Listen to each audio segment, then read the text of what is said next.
Hi, guys, and welcome to the Unattached podcast. I am your host, Tash, and it has been a minute. I kind of went through a breakup this summer, so naturally, I completely disappeared. You know how it is. But yeah, definitely a lot of beautiful nuggets were found within that period of darkness. It was an absolute must. But yeah, I'm ready to share it with you guys, kind of let you know what I went through and who I am, because you're listening to my podcast, right? So I think you might want to know who you're listening to and why. So this podcast is going to be a little bit about me, my story, and how we got here. So my name is Natasha. I am 32 years old, and I started this whole healing situation about 2 years ago. Prior to that, I was struggling, like deeply struggling. I was in a relationship that lasted 5 years, and that relationship really put me through it. I guess, it's really interesting how when you're going through something like that, a lot of the times I was thinking to myself, like, why me and what is happening? It's so discombobulating to be in these crazy, difficult attachments and relationships that trigger these parts of us. And when we're not aware of what's happening, it can truly feel like you are entirely alone, that no one else on the entire planet can understand what you're going through. And it's really isolating and honestly scary. But what I realized was that my entire being was being broken down. Not my being. Our being is just, it is what it is. We are who we are. But all of my beliefs and all of the things I thought I was were being broken down in that relationship. And when you get broken down like that, you have no legs to stand on, because all of the things that kept you alive, all of the mechanisms, all the beliefs, your personality, all those things that you cling to get you through life, when those are kind of breaking down in front of you, you reach this like dark night of the soul. You're like, who am I and what's going on? And that is what happened to me in that relationship. At the time, there were moments where I was like, well, this is going to be the end of my life. This is going to take me. Like, I don't think I can do it. I don't think I'm going to make it through this. Severe depression, severe anxiety, couldn't leave the house. I was so angry all the time, and I was turning on myself. Like, I hated myself. And it was really the most painful thing that I've ever experienced. But little did I know that it is within that darkness that you uncover all of the programming and things that have been holding you back all along, and that maybe you just weren't aware of. And in life, you need these really painful catalysts to bring those things to the surface. So I guess that's how I'm going to start this podcast. Life is insane, and we truly are here to learn more about ourselves through the mirror that is the people that we meet, the people we date, our family, our friends, the stranger that honks at you. All of these people that you come into contact with are triggers, or mirrors rather, that show you where you still have parts of you that are not feeling too great. And if we didn't have those people to mirror those parts back at us, well, life would be easier, wouldn't it? But we wouldn't grow. And I think that's why a lot of people feel like, oh, you know what? I'm not going to date because I'm so good when I'm single. I feel amazing. Well, no shit. There's like nobody there to poke at you and poke at the parts that feel hurt and feel small. So yeah, that isn't a solution. We are not cowards. We seek to heal, and we need those painful experiences to do that. So, okay, where did I go with that? I'm going to start from the beginning. I'm going to share with you guys a little bit about myself so that you understand who you're listening to, and you could decide if you want to continue doing so. I think it's important. My name is Natasha. I'm 32, like I said, and I have always been an anxious little kid. So we're going to go way back to the beginning because that's where these things typically start, right? I was super, super young when my first trauma occurred. My mom tells me I was about 6 months old when she had to go back to work. So I was stripped away from my mother and I was given to my grandparents, and I was not happy about that. I was so little and I just wanted my mummy, which is normal. Unfortunately, she had to work, and that is just a part of life. So these traumas can happen at times in our lives where it's like, I don't even remember that happened, but it marked me. And so it was described as like every time she would drop me off at my grandparents, I would be yelling, like I didn't want to go, I didn't want to go. And she would hand me over. And then one day she handed me over and I didn't cry. It's almost like I had given up. And I kind of hugged my grandmother and looked at my mom, and I was just like, okay, I accept defeat. And that was where my first, maybe not my first, my only abandonment, that's where my abandonment wound was born. And life would not be the same. So going into elementary school, kindergarten, I remember, I don't even know how old you are in kindergarten. I think I was like 5, maybe. But I do have a memory of this. I was terrified of my own shadow. I was a really scared little anxious baby. And I would pee my pants pretty much, like, I don't know if it was every day, but it happened a couple times, and I remember it because I was so embarrassed. I would have to go to the bathroom, and then the teacher would follow me and give me a bag of my clothes, and I was just like so anxious. I would pee my pants. And I guess that's like, when a dog is nervous, it'll pee, or scared. So I was just anxious. And I remember now, as I got older, I would have a really hard time sleeping at night because as soon as the sun would set, I would start getting anxious that my parents would leave in the middle of the night. I had this fear that I would wake up and my parents would be gone. So instead of sleeping, I would have my ear to the door and I would make sure I could listen to them. And I just remember having so much anxiety. And that was when I started having panic attacks at night. And this went on as well when I had piano lessons. And I remember as the clock would be ticking and the 30 minutes would be coming to a close, I would start getting that anxious feeling like I'm going to panic because I didn't think my mom's van would be outside waiting for me. I thought she would just leave me there. So as soon as I would get out of the class, I would scan for her car. And as soon as it was there, I was happy. I was like, okay, I'm fine. So yeah, very terrified of abandonment from the beginning.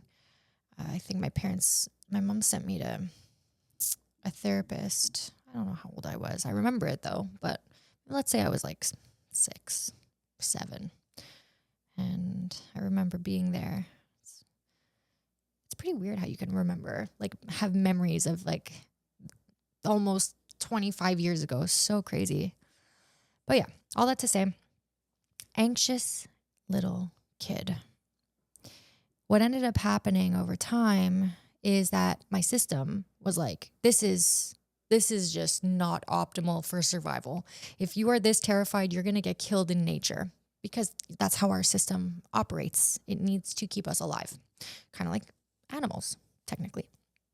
So the system needs to come up with ways to manage and cope so that we are optimized for survival. So this whole anxiety thing, it's not going to work. Over time, my system pushed all of that anxiety all the way down, all the way down. And I forgot that it was even there. So going through my teenagehood, if I recall those moments, I was an adolescent that didn't really care about much. So I went to like the polar opposite. I didn't really feel feelings. I was constantly on the go. I had so many projects, so many friends, running around, avoiding. And I didn't really understand why other people felt so much. So I would have people come to me crying, like, oh, this boy hurt my feelings, or my friend did this, or, they're getting emotionally affected by the people around them. And I remember being like, I don't get why you care so much. Just drop them and move on. I couldn't comprehend why and how people survived being an open sore like that. And I honestly thought it was a little bit lame. I felt that I was stronger than them because of the way that I was able to move, keep moving, put people in my past and not care.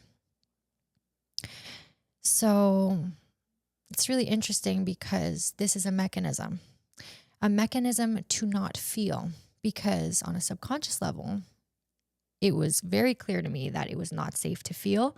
Those emotions that were in my body were so grand that I didn't know how to process them. And I never, ever, on a subconscious level, wanted to go back there. So my system did what it needed to do. No more emotions for me. That's what you call a mechanism. It's a mechanism put in place for your survival. Emotions are bad. Okay, turn off feelings. Perfect. The problem or the difficulty with this is that I really identified with this mechanism because I loved it. I thought I was stronger and cooler than anybody else because of my ability to do this. Therefore, I liked my mechanism and I thought that it was who I was. Yeah, I'm the person that is stronger than you. And the difficulty with that is the more you identify with your mechanism, the harder it's going to be to transcend it, because you can hide behind that mechanism forever. You could just be that emotionally disconnected, you can be a boss, like making money, doing those things. And it's like, you're getting confirmation from the outside world that like you're successful and you don't get hurt and other people around you get hurt. And the more you build up a case for it, the more you can hide behind this thing and you don't really have reason to change, right? Because technically it works for you.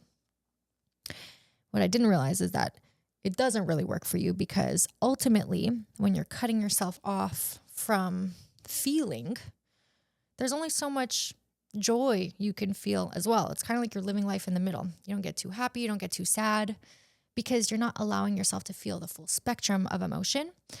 The truth is, you don't trust yourself on a subconscious level to be able to feel the entire spectrum of emotion, because you have this deep, unprocessed anxiety, fear, and pain, and you were never able to process it in the past. So your system doesn't believe that you're capable of going there. Therefore, it keeps you from it. And when you don't feel that pain, you're not going to feel the subsequent joy. And you remain a little bit blocked. So there are people that stay at that point forever. Because you can imagine it's easy to hide behind that wall. It's a lot harder to start opening the box, let alone realize that there's a box to open. That's where a lot of people get stuck, is that they don't even recognize that this is a mechanism because they're so identified with it. It's so fascinating. We're really, really cool creatures, honestly. So everything was good. Life was good. I was successful. I was making videos on the internet, and I was outspoken, and I was charismatic, and I was loud, and I had fun. I had friends, and everything was seemingly phenomenal. I got into relationships and I would end them whenever I was done. I was like, okay, bye. Thank you for that. And people got hurt. And I didn't understand why they were so hurt, because I didn't think anything was a big deal. Why are you so hurt? Just move on, So everything changed when I met my ex. Up until him, I had only been with people who were anxious. And as somebody who is fearful avoidant, which I haven't gotten into on this podcast, actually, let me think about this.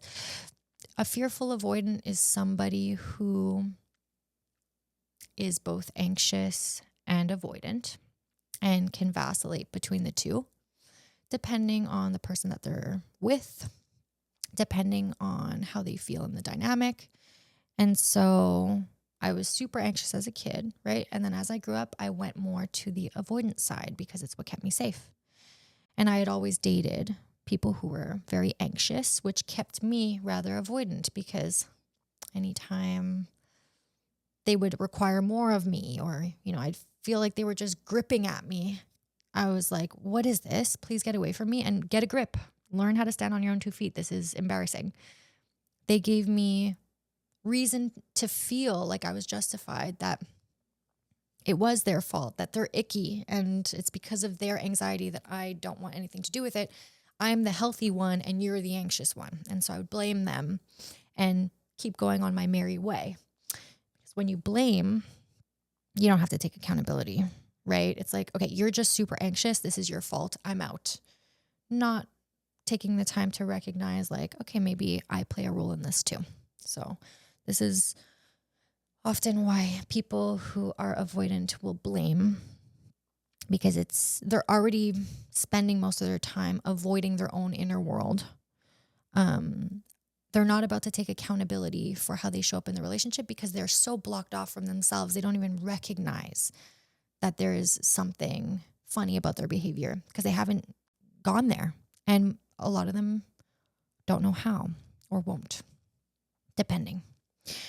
So Zach, my ex, was the first person that I dated that was actually not anxious. He was secure, leaning, a little bit more avoidant.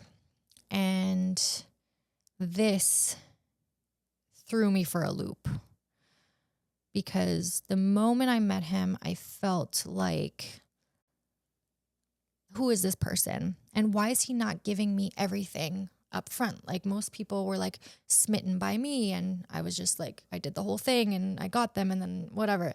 With him, he was unavailable in the beginning. And this triggered me immediately. There was this deep sense of wanting him to choose me and the willingness to have that happen at all costs. So he had just gotten out of 2 consecutive relationships back to back, I think totaling for like 6 years. So he had been in relationships forever and then met me 6 months into being single. And so he wasn't ready to be in a relationship with me. And he told me that. He was super upfront. And because I had my own deep-rooted unworthiness wounds, meeting someone unavailable for me became a challenge. And it's like something took over me and I needed him to choose me. So often this comes from not feeling chosen in the past. And maybe when I was dropped off as a child, I didn't feel like I was chosen in that moment, let's say. What ends up happening is we seek out unavailable people in order to convert them, have them choose us. And what that shows us on a subconscious level is that if I can convince this unavailable person to choose me, I'm officially deemed choosable. And that gets us into trouble because oftentimes the unavailable person cannot choose us, not because they don't want to sometimes, but just because they don't have the capacity. So that's like a whole other thing that we can get into in another podcast, but I needed him to choose me. So for 6 months, I saw him maybe once every 2 weeks. We wouldn't speak much in between. He really made sure to space everything out because he wanted to respect his process. And what did I do? I pretended that I wasn't as into him as I was. But I was obsessing. When I say like, it's all I thought about. Like he sent me a song that he really liked. It was this like rap song and I memorized it. And I casually like showed him. I was obsessed. and I needed to get him. 6 months in, there was this event happening in the Nevada desert. Some of you might know it's called Burning Man. And I had never been, but I knew that it was something that was important to him. He had a camp, and he made it very clear on our second date that that was like something that was important for him. And he had 2 extra tickets for the burn.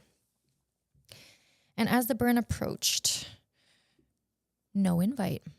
We had been seeing each other for 6 months and nothing. And then I found out that he gave those tickets to someone that he had met like a month right before the burn or something. He gave it to this girl and her boyfriend, people that he wanted to make friends with. And that killed me because I'm here like anxious on the inside, doing everything I can to get this person, playing it cool, like basically just contorting myself into a pretzel for this person who has no idea I'm doing this, by the way. So that is my own stuff. And then he doesn't choose me. And I was, oh my God, broken.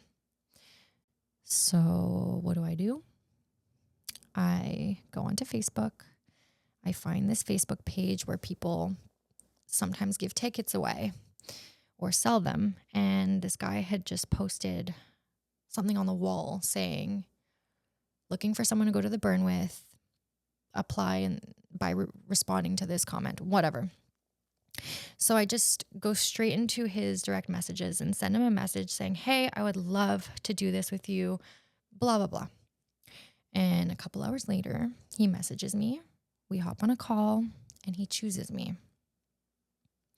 So I buy my ticket and my flight to San Francisco to fly, to meet a stranger, to drive to Burning Man with, to camp in a camp that I have no idea like who is at that camp. It's this guy's friends. To hopefully figure out whether or not this guy wants to be with me. And yeah, that was a crazy move on my part. But like I told you, at all costs, I was going to figure this out at all costs. So I go meet this stranger, go to the burn. On like day 3 of being there, finally, he comes to my camp and picks me up, and then we go on an adventure, and we were together the next 4 days nonstop. I would stay at his camp. We partied together. We went on adventures. I spent all this time with his friends, and I'm thinking to myself, oh my God, I did it. I win. Like we're connecting so much. Like it's happening. And lo and behold, on the last sunrise on the Saturday, he told me he loved me. And that now that we went there, like things will never be the same. That's what he had said, something like that. So, yeah, we fly back to Montreal. And at that point, you would think that my anxiety would go away because it's like, okay, I got the guy. But this was just the beginning, because I got the guy from this really anxious place, not from a secure place. Like, I'm here, and if you want to be with me, you can choose me. And if you don't want to be with me, that's fine. You don't need to choose me. I choose myself, and I'm going to see myself out. No. It was, I need to get him at all costs. Okay, now that I got him, I need to keep him. When you do things from a place of fear, you keep doing things from a place of fear. There was no security in any of this. What makes you think that once I got him, I was going to be secure? There's absolutely no way. I was terrified of keeping him, of losing him.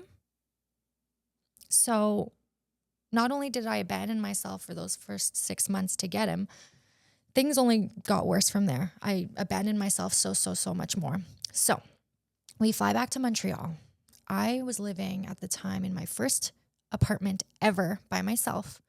It had been 2 years since I got that apartment, and I loved it. I loved living by myself. I had my dog. My life was amazing. But flying back, I don't know which one of us suggested it, but there was some talk about moving in together. And instead of checking in with myself to see if that's something that I truly wanted to do, given that I was 25 years old and I was 27 years old actually, and I had just started getting the hang of what it felt like to live on my own. Was I really ready to move in with this guy? The answer is no. I didn't want to. But because I was terrified of losing him, I felt like I had to. That if I put too much space between us, he would inevitably find somebody else and leave me. So I packed up all my stuff and I moved into his condo with him. The crazy part is that he got a condo that was not dog friendly. And like I mentioned, I had just gotten a dog 2 years earlier. So my little doggy Lloyd was 2 years old and he wasn't allowed to come with me to this condo. And because I was so afraid of not being enough, of losing this person, I gave my dog to my mom and I moved into the condo. That dog was my life. So yes, living in that condo with him was the beginning of the end for me. Not because he's a bad person, not because of anything of that nature. It's because I was so terrified of not being enough, of losing him. I was anxious all of the time. I was jealous all of the time. Everything felt like a threat. But the trouble with all of this was that if you remember me a couple years prior, I was charismatic. I didn't feel a thing. I'd never felt an emotion. I was literally always go, go, go. Like everything was fine. Now, all of a sudden, I'm a lump on the ground, crying, anxious, so many emotions. Where did this all come from? From where I was standing, I couldn't understand how this was happening because I didn't understand that I had been self-abandoning. I didn't see any of it. I was just going on automatic because I needed to get this person. I needed him to validate my worth. And when you're running on these automatic patterns, you don't realize what you're doing. You're just doing it at all costs because in that moment, I needed his love to survive. I needed his love to prove that I was lovable. So because I had never experienced all of these emotions in regards to a guy, I looked to him and I remember being like so angry at him because I thought it was his fault. I was like, there's something that you're doing that's causing this in me because I was perfectly fine without you. So now I started blaming the relationship for why I felt the way I did because I didn't know why it was happening. There's no way I could have taken accountability. I had spent my entire life running from all of this pain inside, and all of a sudden it was all on the surface. And there was absolutely no way that I knew even how to look at it because it just comes up in this way where it just comes up as pain. Oh, it's so interesting to talk about all of this. My goodness. So 4 years of that absolute chaos, not understanding what's what, desperate to keep him, but hating him at the same time because I'm blaming him for the reasons I feel the way I do. Until one day, he hands me a book, and the book is called Unattached by Dr. Levine, I believe.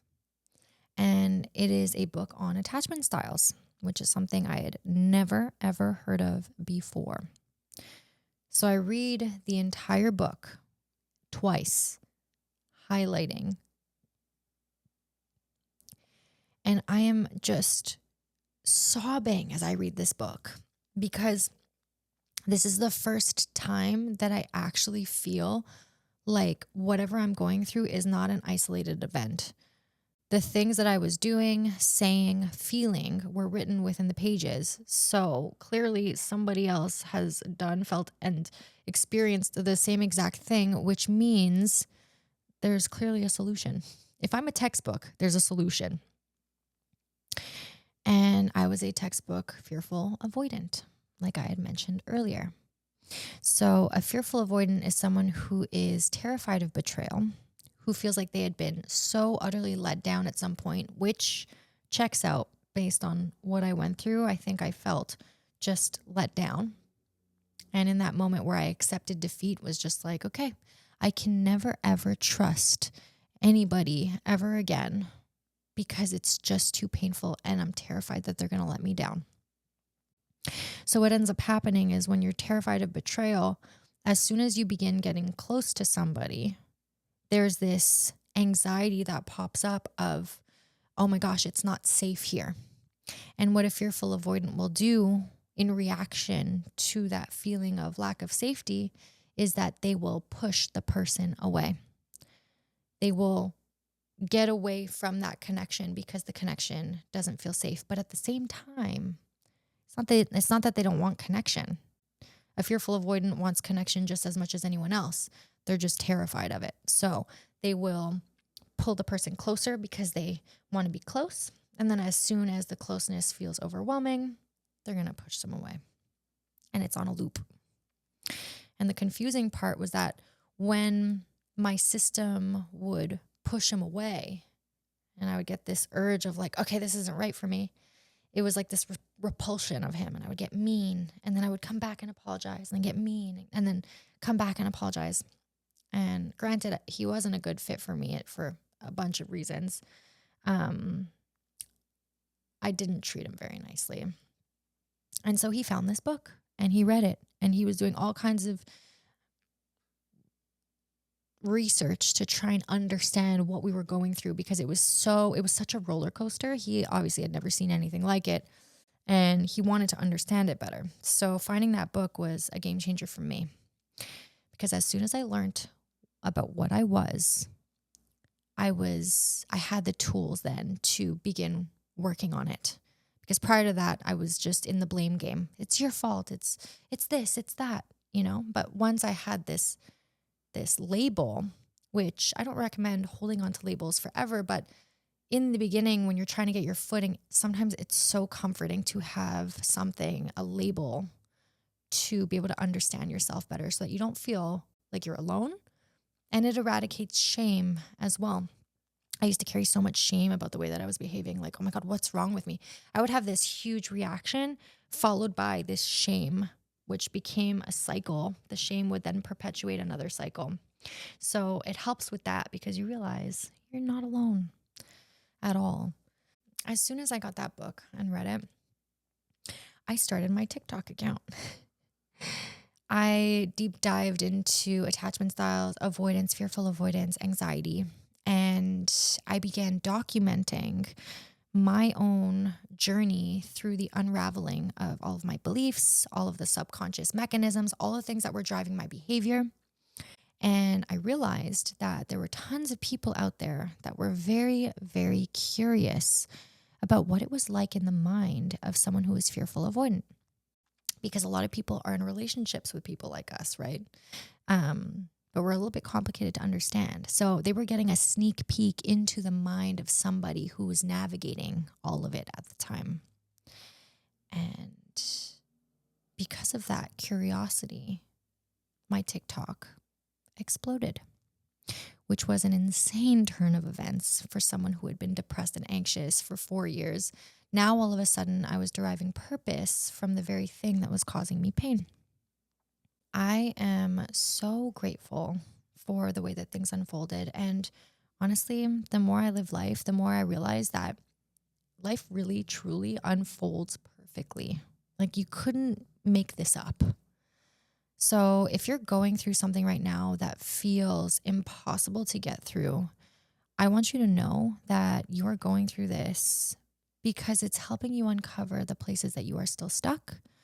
And it's going to feel difficult until you begin unsticking yourself and begin moving through it better.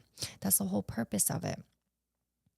And the way that we unstick ourselves is by isolating what are the beliefs that are holding me back right now? What is the fear and the belief about myself that I have that is causing me to suffer in this way? And beyond that, what are the mechanisms that I have put in place subconsciously in order to keep myself safe? If you're the type of person that clings on to people and starts, perceiving that everyone is out to get you and out to hurt you, that's a mechanism. You have to look at the patterns in your life. Okay, what are the loops of thought that I have relatively often?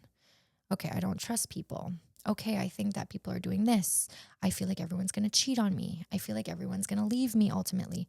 Okay, if you are on a loop with beliefs that come up over and over again, it's so important to bring awareness to that and recognize if I'm constantly having the same fears and thoughts, it has less to do with the external world and more to do with the beliefs that I hold about myself and about life and about connection. Where did this belief develop? So now you can use your relationships as a means of getting to understand yourself better. Because if you trace it back, you might realize, okay, when I was 16, someone cheated on me. That's why I believe everyone's cheating on me now. And now you have the initial wound that you can work with. Okay, when I was young, this thing happened and it makes me not trust that people will be there for me. Okay, now you have something to work with. But how will you know if you don't have somebody in the external world triggering it to the surface so that you can deal with it? And that's why I am so grateful that this person came into my life. Because before him, like I said, I was so busy running away from myself that I don't think I would have healed otherwise. I needed somebody to shake me to the core so that my anxiety could come to the surface, because prior to that, I had been avoiding it at all costs. I have this belief, and I don't know if it's like founded or anything, but based on my experience, I believe that people who are anxious or in touch with that anxiety are closer to healing than people who are avoidant. Because when you're anxious, you are in direct contact with that pain. And we don't like to be in pain. We need to move from that place. So someone who is anxious has incentive to figure out what's going on. Whereas somebody who leans more avoidant is busy avoiding their emotions and moving forward as if there's nothing in the past. And quite frankly, you can get away with that. You can keep doing that for a very long time because they are avoiding discomfort at all costs.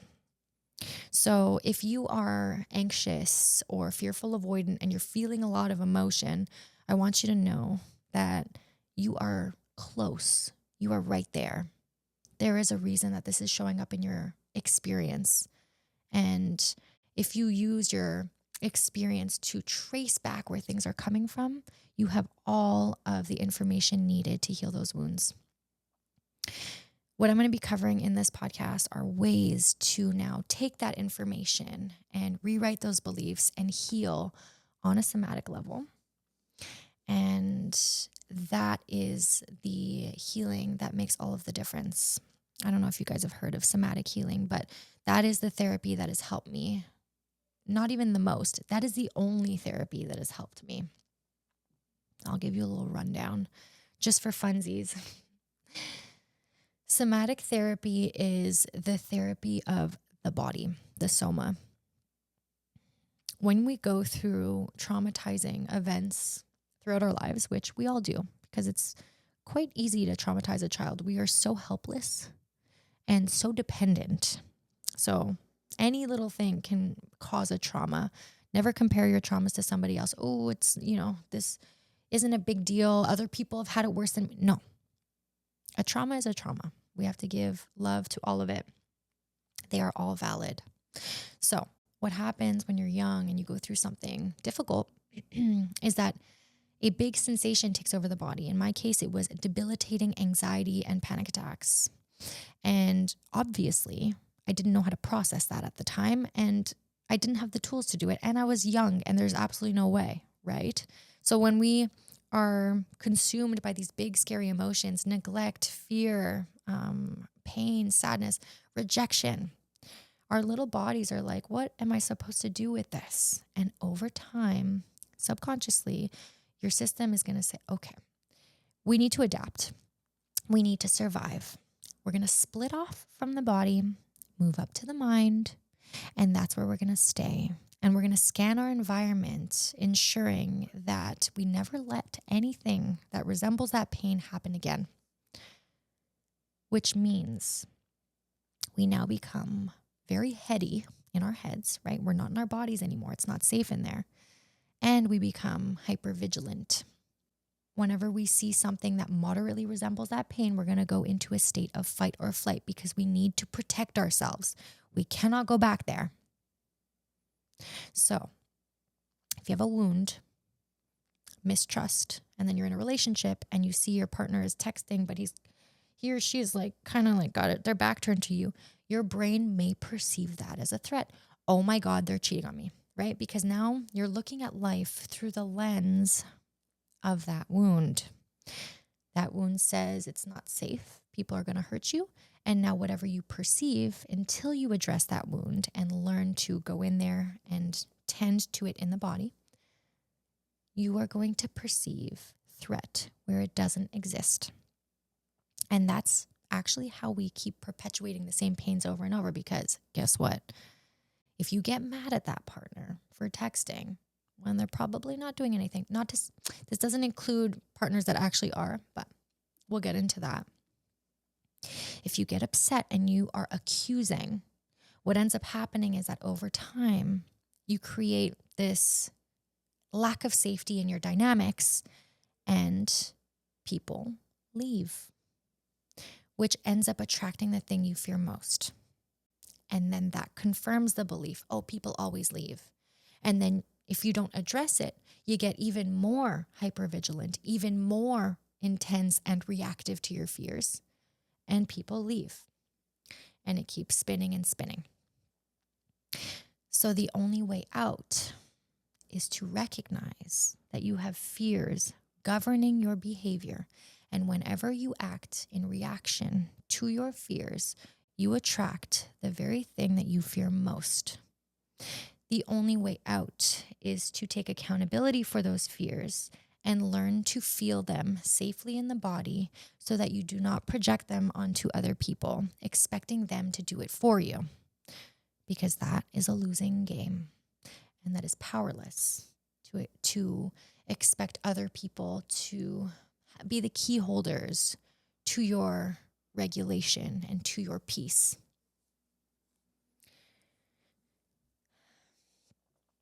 We reclaim our power when we take responsibility for our wounds, learn what they are, learn to heal them, be with them, love them, and not project them onto others. So somatic therapy is what allows you to rebuild the relationship to the body that was lost. And I won't get into the hows now, but just the overview. And once you rebuild that relationship, you're actually able to bring a little bit more space to your triggers, which show up often as this big bodily sensation of trigger. But usually when you don't have that relationship to your body, before you know it, you get that sensation and bam, you've already reacted, which sets in motion attracting the thing you fear most, which puts you on that loop. But when you build that relationship slowly over time, you're able to bring a little bit more space to the trigger moment, where instead of reacting, you have access to more options because your window of capacity has grown.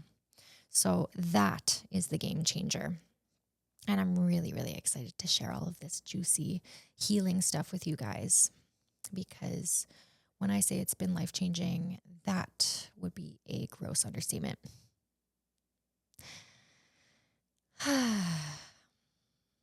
Wow. I am so happy that I just recorded this podcast. When I tell you it's been on my mind for months, just as this thing of like, I really need to do that. But I couldn't bring myself to do it because I was just navigating so much. And now it feels like the right time. So I'm excited to show up more in this way. These subjects require long form content because there's so much to it, where in my TikTok and Instagram videos, I really need to condense. And I do enjoy doing that. It's a fun challenge. This gives me an opportunity to delve into all the nooks and crannies of these subjects. And that is what makes me happy because I am a little bit of a nerd when it comes to this. So thank you guys so much for listening. It feels very vulnerable to share my personal story with you guys, but that is 100% where we need to start. You guys are amazing. I value each and every one of you, and the fact that you are listening to me is life's biggest blessing for me. I can't say it enough. Thank you guys so much. Have a beautiful day, and I will see you next week.